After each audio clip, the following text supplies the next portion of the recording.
up to speed on LinkedIn. I looked at everybody's profiles and I thought, everybody needs to kind of like up the ante there on their profiles. I thought, I'm really liking this network a lot better now. And why is that?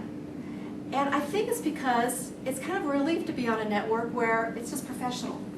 And you don't have to worry about pretending to be social. I mean, I like being social on Facebook, I like being social on Twitter and everything else, but there's no pretense at all on LinkedIn. You're there for professional reasons, you're there to talk business, and so you can just cut through the crap and be professional. So, as you know, if somebody's on LinkedIn, they should be on it for business only. And if you look at the way all of their art is, their graphic art, and the way it's set up, it's very kind of maybe a little dry looking. It's not as cutesy. It's more hardcore business. And you know what? It's the grown-up social network. So you don't see all the little silly things and all the quotes, and which I do enjoy, but it's a relief to go to a grown-ups site. There's, as of May 30th, 161 million business users. And most of them really are business users, so it really is professional, and that's what we need to remember. I know this is what you've all heard before, but actually LinkedIn is growing, I didn't write down the statistic, but every second there's like 10 new businesses that join it. And it's the one that on Wall Street is doing great for the stocks because they have really monetized LinkedIn.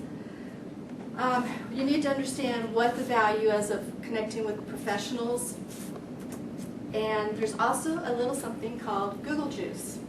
So if you would go on, and maybe we can do this during the lab section, but if you go on and Google your name, usually the first result, if you've optimized your profile on LinkedIn, is your LinkedIn profile.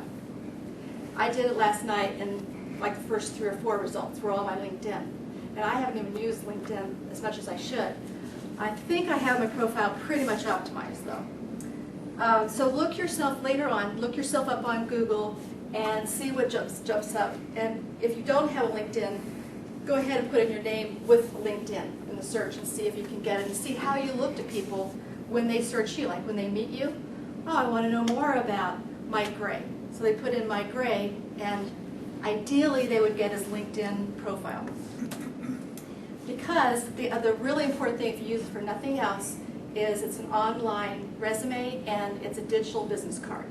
So you want to make sure that you're represented in that way. So if somebody new, like go to a networking event, they put you in, they're going to see what you want them to see about you, and it's going to be set up in a professional way. They may not have kept your business card, they may have tossed it, but if they can always go to LinkedIn and see that.